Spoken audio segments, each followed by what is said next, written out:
Nós vamos ler aqui Mateus 1, 25. Mateus capítulo de número 1, verso de número 25.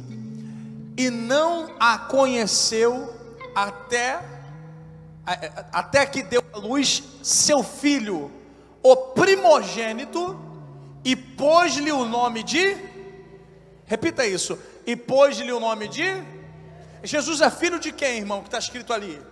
Maria, né? Então pode fechar os seus olhos, curve a cabeça. Deus, obrigado pelo acesso que nós temos à tua palavra. Nós queremos ouvir a tua voz, entender o que o Senhor quer falar conosco. Senhor, fale conosco coisas, Senhor, que possam tocar a nossa alma. Porque falar bonito, Deus, qualquer um pode fazer. Agora, convencer a mente do homem, só o teu Espírito Santo é quem pode fazer essa obra. Por isso que nós solicitamos a presença do teu Espírito. Esteja conosco por graça, Senhor. Porque de fato nós não merecemos a tua presença. Mas esteja aqui no nosso meio, para que o nome de Jesus seja glorificado e engrandecido entre nós. Você pode aplaudir a palavra de Deus, irmão? Deixa em Mi maior. Irmãos, quem acredita que a palavra de Deus ela é direcionamento para a nossa vida? Diga amém. Deixa eu explicar uma coisa aqui. Por que nós começamos a ler a respeito da genealogia de Jesus? A gente precisa entender aqui hoje, irmãos, eu estou pregando do mais novo ao mais velho. Nós precisamos ter sabedoria, entendimento, para lidar com as circunstâncias da vida e para crescer espiritualmente. Porque tem gente que diz assim: ah, mas você leu o exemplo de Jesus na Bíblia?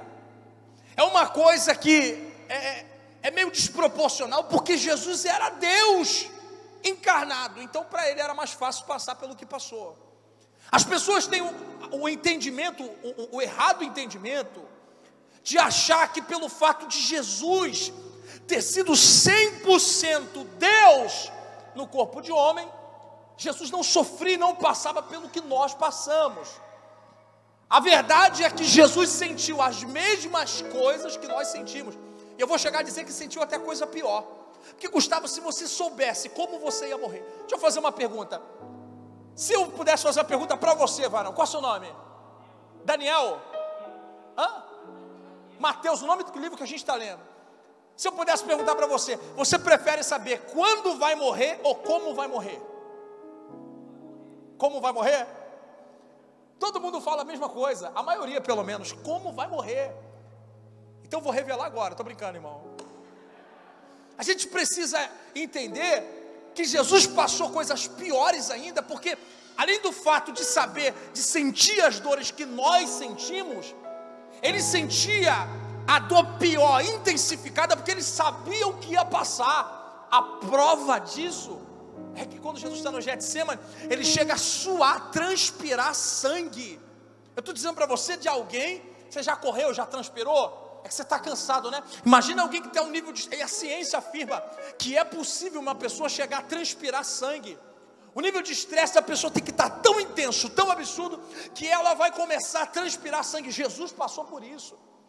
Essa é a maior prova que Jesus sentiu o que a gente sente. Pastor, Jesus sentia fome? Sentia, porque no deserto a Bíblia diz: Jesus teve fome. Jesus se sentiu tentado? Sim, porque o período do deserto é chamado da tentação, e Jesus foi conduzido pelo Espírito ao deserto para ser tentado pelo diabo.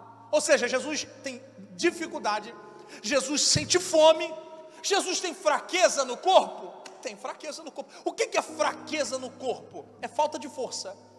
E se Jesus tem fome, o corpo dele não tem a mesma disposição. Então, de fato, quando Jesus passa por esse estágio que a gente está passando aqui, ele sente o que a gente sente, irmão. Por que nós começamos a ler a respeito da origem de Jesus? É porque eu quero tirar da sua cabeça que não é possível vencer o que você está passando. Vou falar isso aqui melhor. Eu quero tirar da sua cabeça que é impossível você viver e conseguir passar pela fase que está passando. A prova disso é que se Jesus venceu, nós também vamos vencer como ele venceu. Amém, irmãos? Jesus, ele tinha uma inteligência sobrenatural, mas ao mesmo tempo ele tinha a fragilidade que a gente tinha. E a vida de Jesus na terra foi uma maquete, rapidinho, no período de 33 anos e meio. Em 33 anos e meio, Jesus consegue ter uma vida que é uma maquete que serve de exemplo para a gente. E se de fato alguém quer se apoiar na vida de Jesus, vai fazer o que Paulo fala. Paulo diz: sede meus imitadores, como eu sou de Cristo. Porque a vida de Jesus é uma maquete para o que a gente vive. Tudo que você passa, a Bíblia tem exemplo. Porque se hoje você está nesse culto dizendo: pastor, eu estou sentindo a dor da traição, parabéns, Jesus também sentiu isso. Eu estou sentindo a dor da calúnia, parabéns, Jesus também sentiu isso. A diferença de Jesus, irmão, era que Jesus tinha um nível de maturidade. Me perdoa o que eu vou dizer aqui agora. Eu poderia chegar aqui para você, começar a rodar e te dar a palavra que você quer ouvir. Só que tem um negócio, irmão, tem coisa na vida que se vier na nossa mão do jeito que a gente está, vai passar batido. Tem coisas que Deus não te dá porque tu não tem estrutura para receber. Quer ver uma coisa? Donald Trump já quebrou uma vez, não foi? Por que o cara ficou milionário de novo? Por quê? É porque ele tem a natureza de um homem que venceu. Sabe o que Deus falou comigo esses dias? Segunda-feira eu tive uma experiência com Deus. E Deus me ensinou uma coisa terrível que mudou minha mente. Eu orando a Deus, o anjo apareceu na minha frente, falou muita coisa comigo. Eu estou falando de uma experiência que eu nunca tive igual. A Daiane entrou no quarto, e quando ela entrou no quarto, ela falou: tu não está normal. Gustavo, o anjo apareceu na minha frente, eu não vi o rosto do anjo. Ele colocou a mão na minha testa, na minha cabeça, e começou a me ensinar tanta coisa, tanta coisa e tanta coisa. E vou dizer uma coisa, eu vou compartilhar com você hoje um pouquinho do que Deus me falou. Amém? Escute isso aqui, irmão. Escute isso aqui. A gente precisa entender hoje aqui sobre maturidade espiritual. Porque tem coisa na tua vida que você não rompe, porque você não é preparado. Quer ver um negócio? Jesus passou por tudo isso, viveu tudo que a gente vive. Só que a estrutura de Jesus era tão grande que Deus faz ele chegar onde pessoas com 30 anos não chegariam, mas com 3 anos e meio ele faz. Jesus me ensinou uma coisa que mudou meu jeito de pensar, e tu tem que entender isso aí. Pega o Silvio Santos hoje. Silvio Santos arranca toda a riqueza que ele tem, coloca o Silvio Santos para morar na rua e dá 2 meses para que ele volte a ter uma casa linda. Coloca 6 meses o Silvio Santos morando na rua para tu ver se ele não enriquece de novo. Sim ou não? Porque o cara conheceu o caminho do sucesso. Silvio Santos entende qual é o caminho para chegar onde tem que chegar. Eu estou dizendo para você que existe uma diferença entre um lutador e alguém que é um vencedor. Pastor, não entendi. Isso é um ciclo. Existe diferença entre o lutador e entre o vencedor. Porque no ringue entram 2, mas só um vence, sim ou não? Pode batalhar até o final, irmão. Tu está socando a cara do cara, está arrebentando o cara. Está aqui um jiu-jiteiro nato que vai deixar mentir. Você está socando, está batendo, mas no final o cara te dá um triângulo e te apaga. Quem venceu? Mas tu bateu muito no cara, né? Mas tu tomou um triângulo. Não importa o quanto ele bateu ou apanhou, o que importa é que ele chegou onde tinha que chegar. Então um vencedor não é um lutador. Um vencedor é um lutador aprovado na luta que viveu. Tem gente que está lutando há anos, mas ainda não conseguiu a natureza de vencedor. Que é isso, pastor? Irmãos, eu estou falando para você uma realidade. Você já assistiu o UFC alguma vez? Você já assistiu o UFC uma vez? Tu lembra de uma luta do Anderson Silva? Eu não lembro de quem foi. O cara arrebentou o Anderson Silva. No final ele deu um triângulo, começou a dar cotovelada na cabeça do homem. O cara bateu 1, 2, 3, batendo muito. Lembra da luta do Anderson Silva com o Chael Sonnen? Ele bateu. O que o Anderson Silva fez no final? Finalizou o cara, irmão. Porque o Anderson Silva tem a natureza de um vencedor. Tem gente que está aqui hoje que está lutando há anos, mas parece que a tua vida é assim, ó, quando chega pertinho de ganhar, parece que alguma coisa trava a tua vida e tu volta. Você sabia que Deus troca a natureza de quem vence? Não vou falar isso aqui de novo, você não entendeu não, né? Tu sabia que Deus troca a natureza de quem vence uma batalha?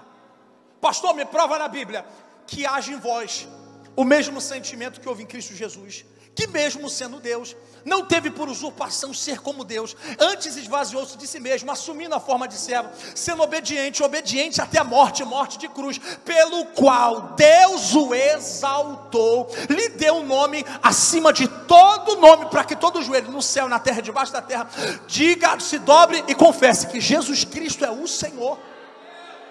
Pastor, não entendi nada desse versículo. Eu vou falar isso aqui de novo para você entender. Mesmo sendo Deus, não se passou por Deus, antes se esvaziou.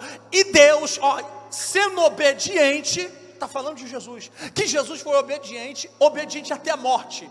E morte de? Pelo qual o quê? Pela morte de cruz, Deus exalta Jesus e dá o nome para Jesus acima de todo. Então quer dizer que até a morte de cruz, mesmo Jesus sendo curado, revelado, expulsado demônio, ensinado, ganhado pessoas, feito milagre, Jesus ainda não tinha um nome acima de todo nome. Porque tem coisa, irmão, que você pode fazer o que você quiser. A tua natureza só consegue ser trocada no mundo espiritual quando tu dá um passo para outro território chamado de vitória. Tem gente que está aqui hoje, eu vou profetizar sobre a tua vida. Tem gente que está aqui hoje nesse culto, que Deus vai tirar você de um território, de alguém que luta, que batalha, e vai levar você para o território de alguém que está recebendo uma natureza de vitorioso no reino de Deus. Abre a boca para glorificar, irmão. Aponta para alguém e diga assim: Deus está trocando a tua natureza. Diga: Deus está te dando a natureza de um vencedor. Diga: a partir de hoje, as batalhas que você lutava há anos, Deus está fazendo você vencer agora. Alguém que está querendo essa palavra, tira 10 segundos de adoração a Jesus aí, irmão. São 10 segundos de adoração a Jesus aí. Oh, glórias a Deus.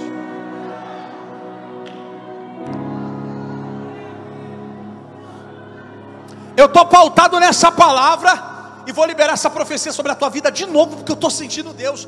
Deus está trocando a tua natureza. Você chegou aqui cansado de tanto lutar e vai voltar para casa com cinturão, porque tu vai carregar isso agora. Aleluia, eu sinto Deus nessa palavra.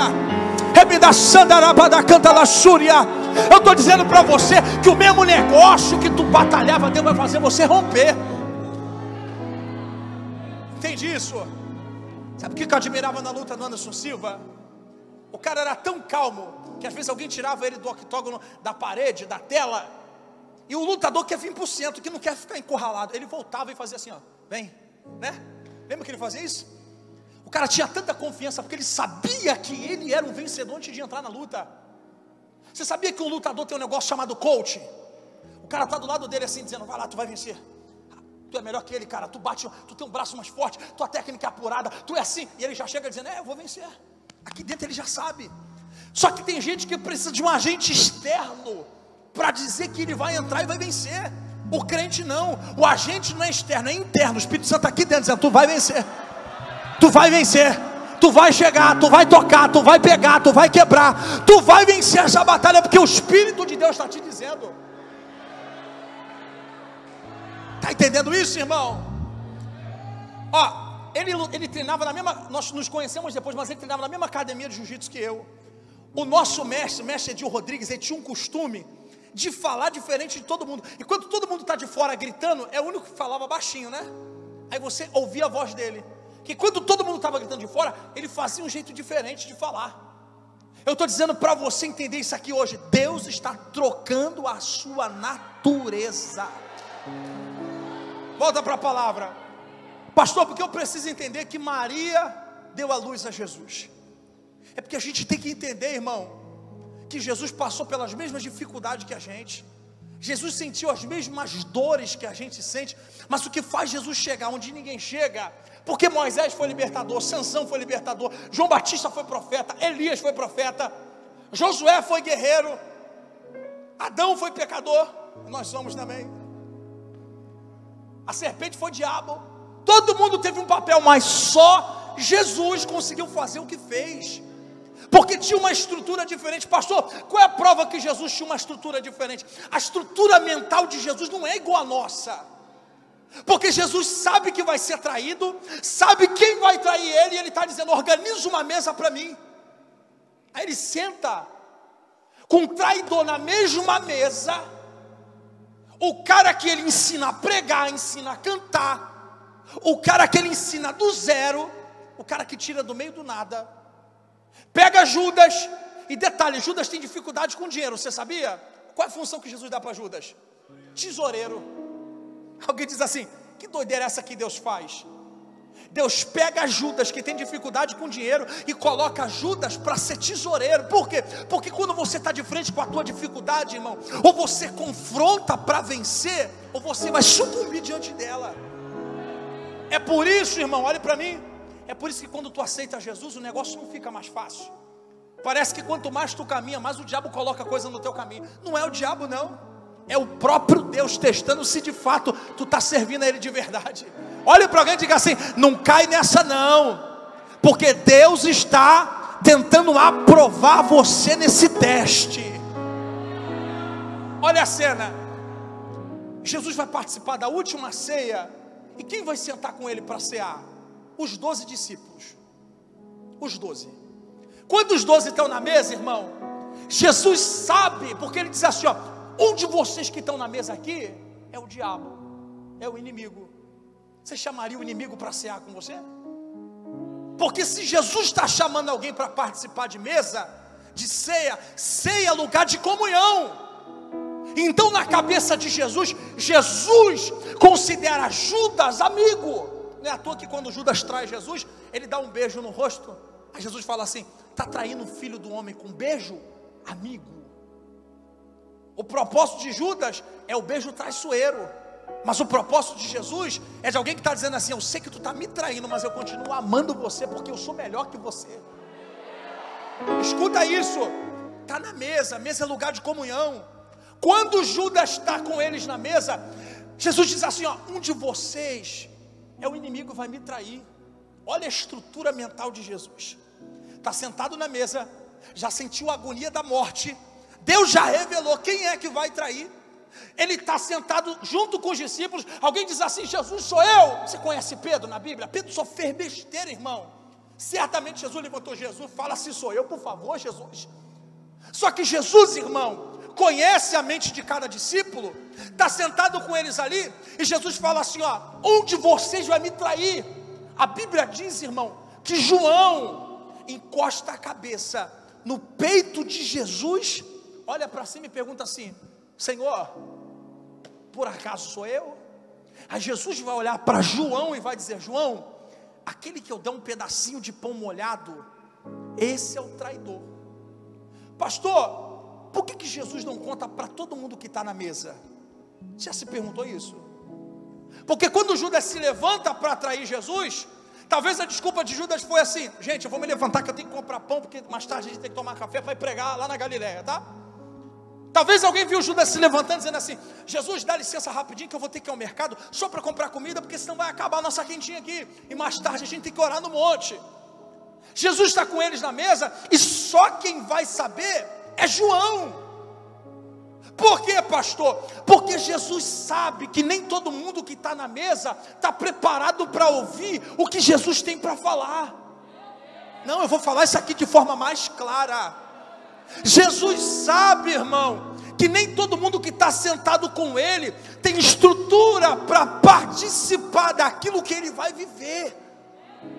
Calma aí, pastor, mas mesa não é lugar de comunhão, sim ou não? Sim ou não? Então quer dizer que tem gente que faz parte da minha comunhão, do meu convívio, que vive comigo, mas não está preparado para participar daquilo que eu tenho para viver? Deixa eu explicar isso aqui para você. Se Jesus conta para Pedro, o que Pedro faz, Gustavo? Ia fazer o quê? Ia matar Judas, irmão. Pedro ia matar Judas, só que tem um problema: Judas é traidor, sim ou não? Mas é o traidor que vai fazer Jesus viver o que tem que viver. Porque tem gente que Deus coloca no teu caminho, que aparentemente está batalhando contra você, mas está enganado, que só está te empurrando para viver o que Deus te chamou para fazer. Eu vou melhorar isso aqui. Tem alguém que se levantou no teu caminho por esses dias, que você disse: Deus, tira do meu caminho. Deus está dizendo: não, eu levantei só para aparentar que vai atrapalhar, só está te empurrando para viver o que eu quero. Olha para mim. Jesus tem tanta inteligência que Ele sabe até para quem pode dizer o que tem que dizer. Mas calma aí, vamos fazer uma pergunta, irmão. Na mesa estão os 12, e os 12 são discípulos. Então quer dizer que tem diferença entre discípulo e discípulo? Tem. Porque quando Jesus vai para o Monte da Transfiguração, são 12 discípulos, mas só vão Quando Jesus vai para o Getsemane, são 12 discípulos, mas só vão 3. Jesus tem um grupo de 70, Jesus tem um grupo de 12, Jesus tem um grupo de 3, e Jesus tem um grupo de João, só João. Porque tem coisa, irmão, que tu abre para o pastor, tem coisa que tu abre para o teu amigo da rua, tem coisa que tu abre para o teu pai, tem coisa que tu abre para a tua esposa, e tem coisa que tu só pode abrir para Deus. Tu entende isso? Pastor, me prova na Bíblia. Eu te provo agora. Quando Jesus vai para o Getsemane, ele está lá, Gustavo, a Bíblia diz que ele chama Pedro, Tiago e... Aí ele diz assim, ó, fiquem aqui intercedendo por mim, que eu vou ali falar com Deus. Sim ou não? Vocês são os meus amigos, vão orar por mim, vão interceder por mim, só não vão participar daquilo que eu tenho para falar com... Vocês vão me ajudar, vão me interceder, vão saber até onde eu deixo saber, mas daqui em diante é só eu ir. Quando ele volta, Pedro, Tiago e João amam Jesus, mas estão dormindo. Porque por mais que sejam amigos, tem dores que só você e Deus sabe o que tu sente. Vou falar de novo. Pedro, Tiago e João amam Jesus, mas quando Jesus volta, o que eles estão fazendo? Dormindo. Porque tem gente, irmão, que ama você, que participa, que sabe do que tu passa, mas só sente na pele quem está passando de verdade. Tem coisa que o teu amigo se decepciona, porque tu quer conhecer alguém de verdade, é Deus te colocar no vale, irmão. É Deus te colocar no Getsemane da vida. É aí nesse cenário que você entende que tem gente que só é teu amigo até o capítulo 2, porque no 3 tu entende que só o teu amigo é Deus que desce no Getsemane para falar contigo. Irmão, olhe para mim. Se eu disser para você que a vida vai se encarregar de mostrar para você que a tua confiança só pode estar em Deus, você está entendendo isso não? Olhe para alguém e diga assim: Deus está mostrando para você que por mais que pessoas pareçam confiáveis, a confiança só pode estar em Deus. Olhe para mim, pastor, você se frustra com pessoas? Às vezes.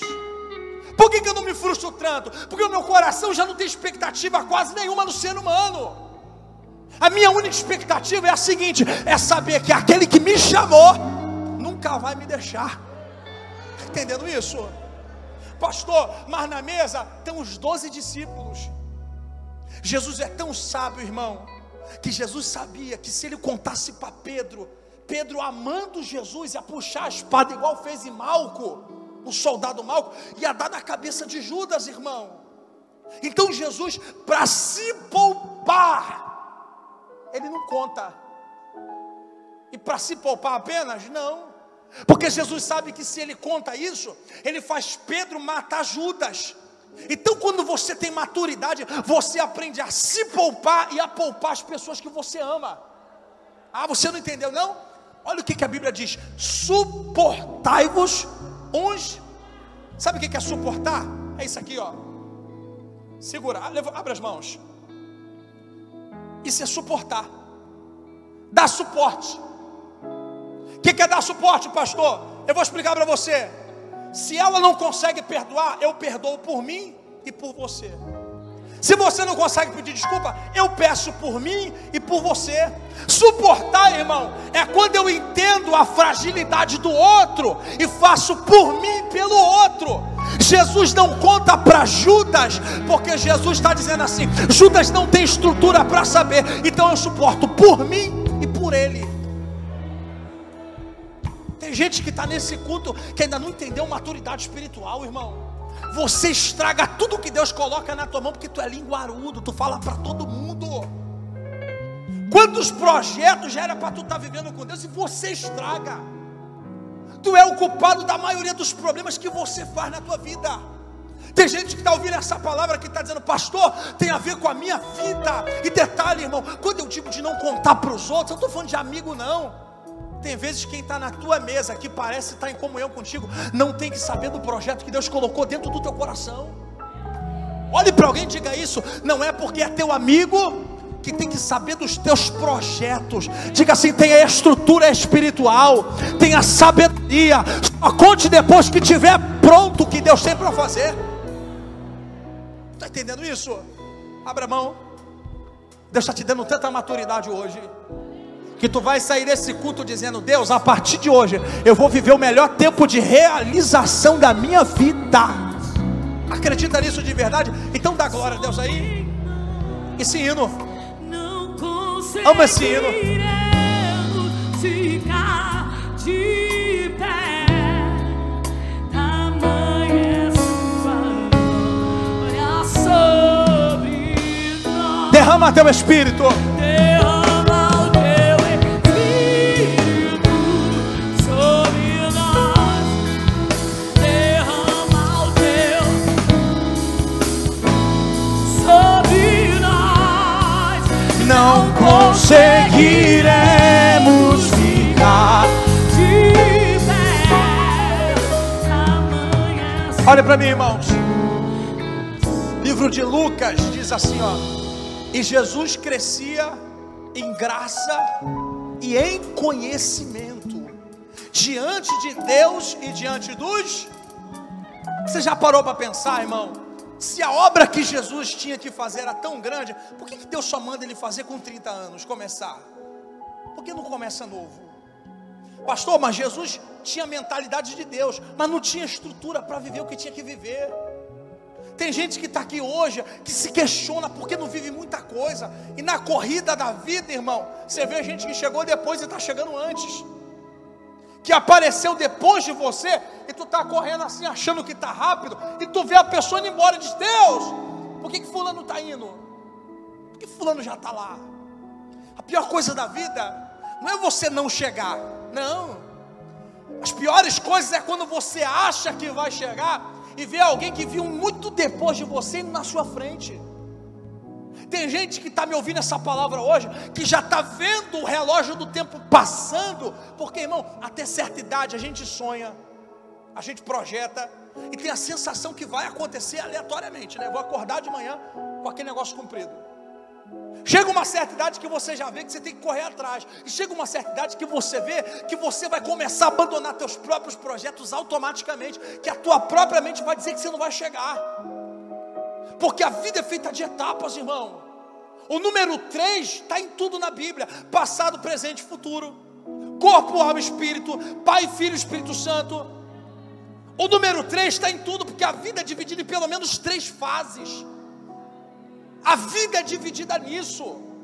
E a tua falta de maturidade está fazendo você não perceber que o tempo está passando, as fases estão passando, e tu está moscando aí. Nessa corrida, até sobrinho, filho, já passou à frente. Eu conheço gente, irmão, que tem igreja há 30 anos, a igreja tem 20 membros. Pelo amor de Deus, irmão.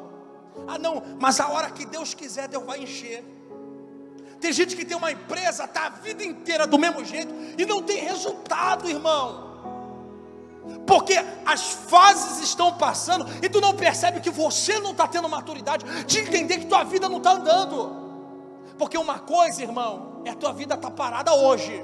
Outra coisa é chegar à mesma data do ano que vem, tua vida está do mesmo jeito que hoje. Recebe profecia? Então abre a tua mão. Na mesma, que dia hoje? Que dia hoje? Hoje é dia 24 de junho de 2021. E em 24 de junho de 2022, você está vivendo todas as realizações que Deus tem para a sua vida. Quem recebe essa palavra, diga eu, diga amém, diga glória a Deus. Pastor, por que o senhor bate tanto na tecla de maturidade? É simples, porque eu não quero chegar na mesma data do ano que vem e tu me pedir a mesma oração na ponta do altar que tu pede hoje. O que me deixa triste, irmão, é uma coisa que as pessoas não percebem. Jesus disse que João Batista foi o maior profeta de todos. Por que João Batista foi o maior profeta? Porque foi o único que viu a profecia que ele profetizou se cumprindo. Você não pegou não? João Batista foi grande para Deus porque viu aquilo que ele profetizou acontecendo.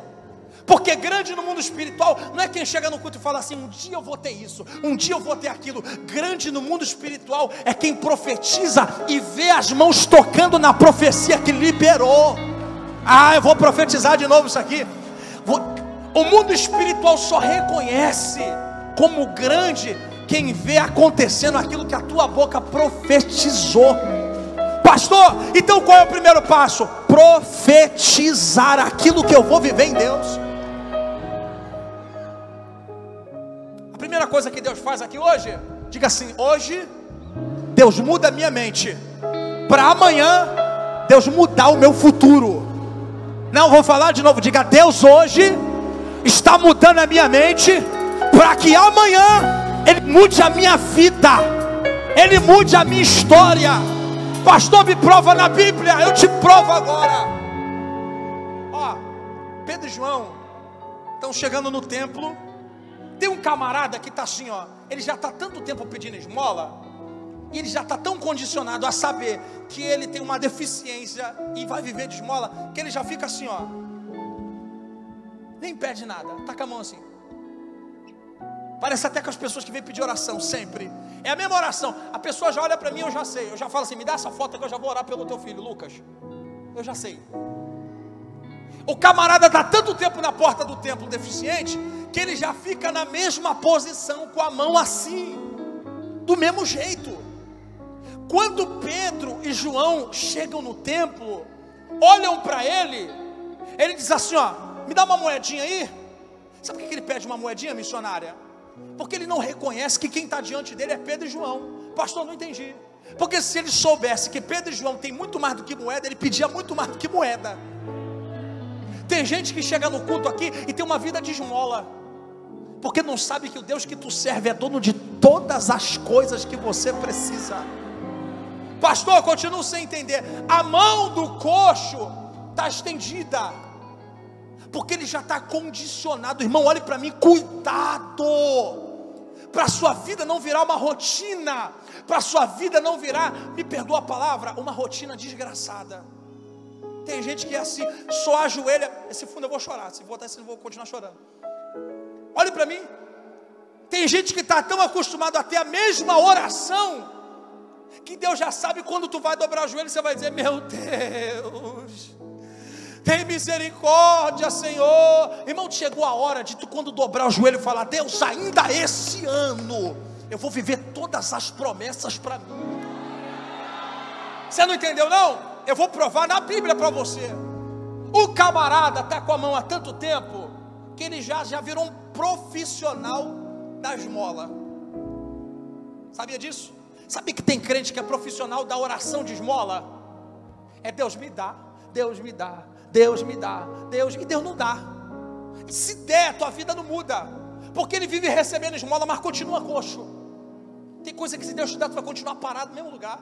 É por isso que ele não dá.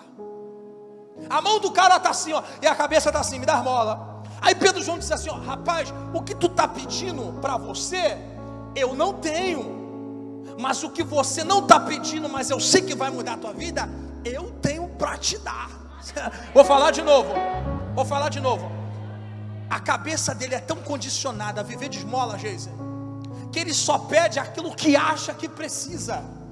Entenda isso aqui de novo. A mente dele está tão condicionada a viver a vida medíocre, que ele só pede aquilo que ele acha que precisa. Mas Pedro e João, que tem uma mente espiritual, estão entendendo que ele está pedindo errado. Porque se ele soubesse que Pedro e João têm poder para mudar a vida dele, ele não pedia aquilo que ele acha que precisa, ele pediria aquilo que ele realmente precisa. Pastor, não entendi. Vou falar de novo. Tem coisa que Deus te nega, porque Pedro e João negam para o cara a moeda, mas não para ele aquilo que de fato ele precisa. Deus está rejeitando uma oração tua que está errada, mas vai botar na tua mão aquilo que de fato tu precisa, para que a tua vida possa mudar de novo. Pastor, por que Deus não me dá o que eu estou pedindo? É porque o que está pedindo te ajuda, mas o que Deus não quer, irmão, quer ver deixar Deus revoltado? É Deus voltar amanhã, no culto de hoje, na mesma igreja, e quinta-feira que vem você pedir oração pela mesma coisa que está pedindo hoje. Não faz isso comigo, irmão. Porque se Pedro e João dão para ele dinheiro, ele continua no mesmo lugar pedindo esmola deficiente. E a proposta de Deus para você não é que você volte quinta-feira que vem para pedir a mesma oração. A proposta de Deus para você é mudar você de lugar. Ah, você não entendeu não? Vou explicar. Tem coisas que acontecem na sua vida que Deus rejeita, a palavra é essa. Porque se Deus der aquilo que a gente acha que precisa, a nossa vida é de pedinte.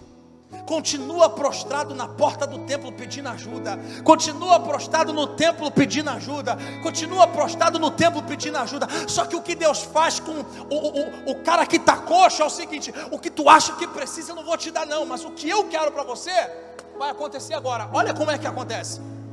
E Pedro, olhando fixamente para ele, diz: olhe para nós. Repita, olhe para nós. O cara é coxo, está prostrado. Quando Pedro olha fixamente para ele, quer dizer que aquele que está em cima está olhando fixamente para aquele que está pedindo de baixo. Sim ou não? Já é a primeira profecia para você. Deus está olhando fixamente para você que está nesse culto. A segunda coisa, Deus não dá e não fala com ele antes de Deus mudar a postura dele. Deus fala assim, ó. Pedro olha para ele e diz: olhe para nós. Quando Pedro diz isso, a cabeça do cara não estava olhando, senão Pedro já estava falando com ele antes. Antes de Pedro falar, Pedro vai dizer: olhe para nós. Porque Deus está dizendo: muda a tua postura para que eu possa mudar a tua vida. Pastor, continuo sem entender. Para com essa oração mirrada de ficar Deus, Deus, porque a Bíblia vai dizer que quando entrar na presença, entra com ousadia. Entra com ousadia.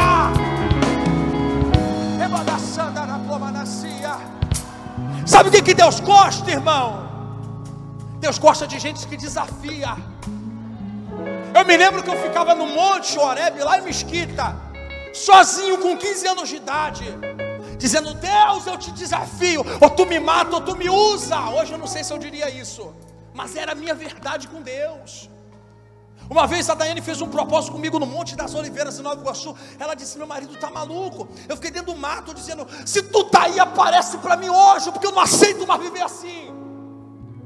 E de vez em quando eu tenho as minhas guerras entre eu e Deus. Pastor, tem guerra com Deus? Não é guerra com Ele, contra Ele, é guerra com Ele, contra mim mesmo. Tem dia que o meu ânimo para orar está baixinho. Aí eu começo a orar assim: Senhor, meu Deus, Tu sabe que eu estou fraco, Jesus. Daqui a pouco, o que é isso? Que oração é essa? Aí eu mesmo paro e falo: Senhor, rejeito o que eu acabei de falar. Em nome de Jesus, Senhor, a partir de agora eu profetizo que quando eu chegar dentro da casa dos meus pais, que quando eu chegar naquele culto, e não é que eu sinto o Espírito Santo, eu sinto um negócio dentro do quarto diferente, irmão. Aí tu sobe, acaba o culto. Vem tu hoje, quando acabar o culto, vem com uma foto me pedir oração. Tu vai ver o que eu vou fazer contigo. Tu vai ver o que eu vou fazer contigo. Pastor, por que você não gosta? Eu não gosto quando alguém me pede para orar. Eu gosto quando alguém diz assim: pastor, só coloca a unção aí, porque eu já recebi a vitória hoje. Eu já estou voltando para casa com a resposta. Eu estou profetizando aqui para você que quando acabar o culto, você está proibido de pedir oração. Você vai vir com a foto e dizer: pastor, só coloca a mão, porque eu já recebi a vitória no que Deus falou.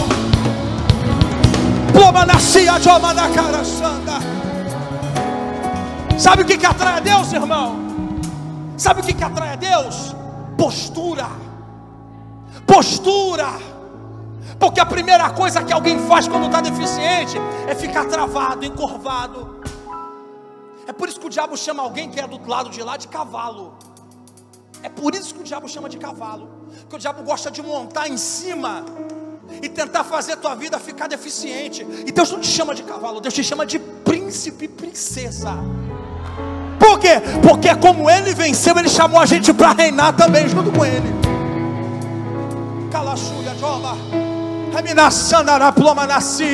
Eu estou sentindo Jesus nessa palavra aqui hoje. Pastor, o que Deus está fazendo nesse culto? Diga assim: Deus está mudando a minha mente para mudar a minha vida. Deus está mudando a minha mente para mudar a minha história. Deus está mudando a minha mente.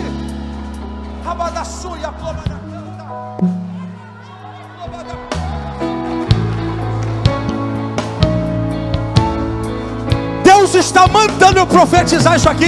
Abre a tua mão. Você vai ser diferente de todo mundo da tua família. Segura, segura.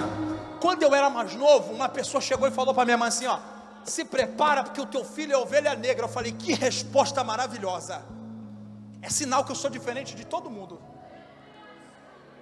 Não, vou falar de novo. Que resposta linda. É sinal que eu sou diferente de todo mundo. O meu medo, irmão, é só ser mais um no meio da multidão. Eu não quero, não aceito. Eu não nasci para viver o que os outros vivem. Eu nasci para mudar a história da minha casa.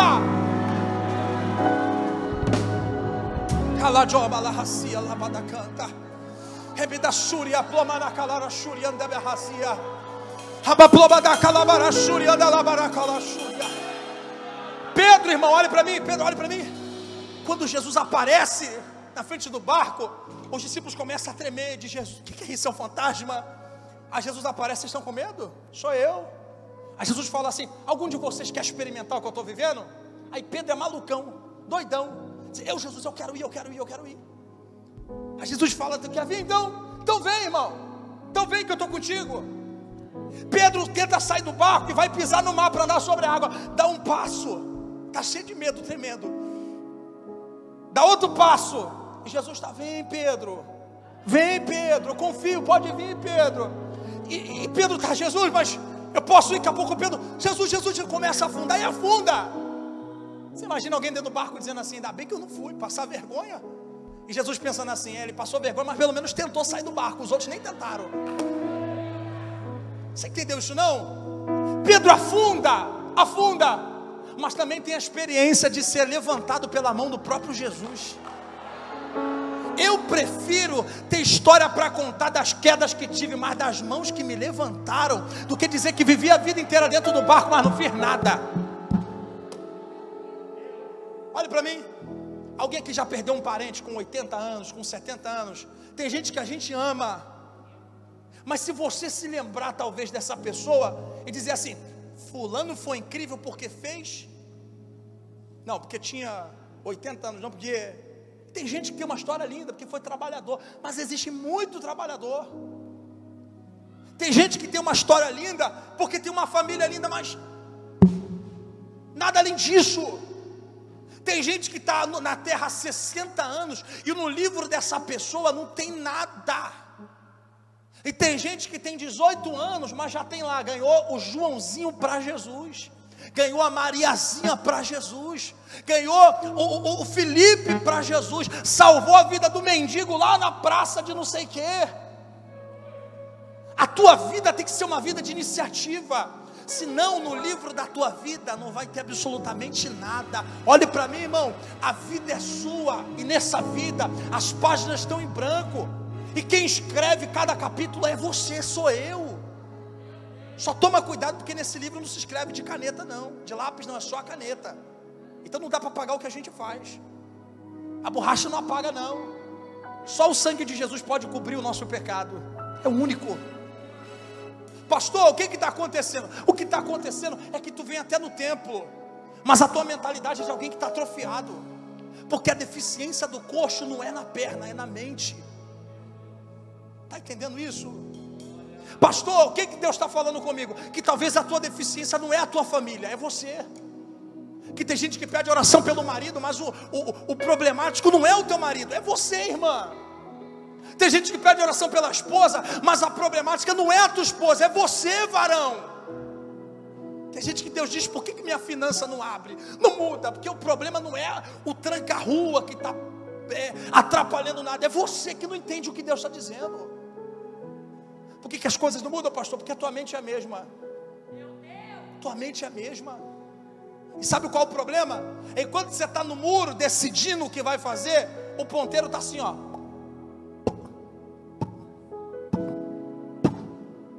30, 31, 32, 33 anos, 40 anos. Vem filho, vem neto. Você está dizendo: não, mas Deus tem um projeto comigo. O projeto Ele tem com todo mundo.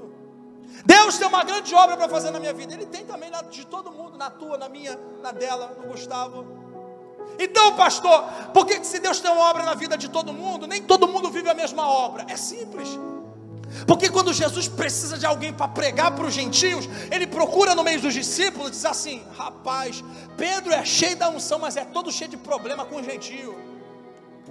Pedro não tem conhecimento para pregar para quem eu quero. Então faz o seguinte: olha no meio do discípulo, não tem ninguém. Tem um camarada que tem cidadania romana e é judeu também. Qual é o nome dele? Paulo. Então Jesus prefere lá no caminho de Damasco converter um endemoniado para pregar o evangelho, do que pegar alguém que está no meio dele, mas está despreparado. Vou falar isso de novo, nem tinha pensado nisso, falou comigo agora. Jesus prefere no caminho de Damasco pegar um perseguidor do que pegar um crente despreparado para ir pregar onde não deve. Pastor, por que Deus prefere pegar um bandido numa favela e dar autoridade para subir em favela expulsando o demônio? E às vezes tu é crente, vive há anos na igreja e não sai do lugar. Que Deus prefere alguém que está do lado de lá, mas ele vê que tem condição de fazer aquilo que ele quer, do que alguém que vive em cima do muro dizendo: eu sou crente, não peco, não fumo, não cheiro, não bebo, não prostituo, mas estou no meio da igreja e não faço nada. Está repreendido da sua vida. Deus vai levar você a lugares que você nunca imaginou ir pregar o evangelho. Eu vou profetizar de novo: Deus vai selecionar você para ir a lugares que você nunca imaginou ir na sua vida. Quem recebe essa palavra, levante essa mão. Levante essa mão e tira 10 segundos de glória a Deus. 10 segundos de adoração a Jesus. Isso, porque eu sinto a unção de Deus aqui, porque eu sinto a presença de Deus aqui, porque eu sinto a presença de Deus aqui. Eu sinto a presença de Deus aqui.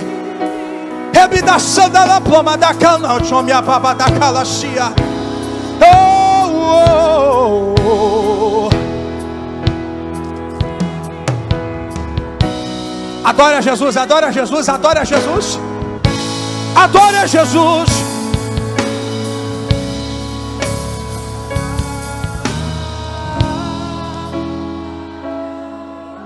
Pastor, que negócio é esse que eu estou sentindo aqui? É a testificação, é a confirmação que essa palavra está fazendo efeito na sua vida hoje. Não vou falar de novo. Esse negócio que a gente sente aqui, que dá uma vontade de dar um glória, de falar em línguas, de levantar da cadeira, de sair correndo, é só confirmação que Deus está falando conosco. Pastor, se o Silvio Santos for morar na rua, em quanto tempo ele enriquece? Eu acredito que em 6 meses. Porque não é o meio que você vive. Mas tem gente aqui que se receber 1 milhão nas mãos hoje, não é à toa que tem gente que sai de reality show aí, que recebe 1 milhão de reais e no outro mês está falido. Conhece alguém assim? Quem já viu, passou na televisão a reportagem no outro dia, os ganhadores de reality show que ganharam 1 milhão, 2 milhões na época, não tem nada hoje em dia. Por quê? Porque recebeu riqueza, mas a mentalidade de pobre. Está entendendo isso? Tem gente aqui que tem herança incrível, porque Deus é aquele que deixou uma herança incrível para você, mas a tua mentalidade ainda é uma mentalidade muito pequena. Diga assim: Deus está abrindo a minha mente para que eu viva o melhor tempo da minha vida. Salta da cadeira para orar por você.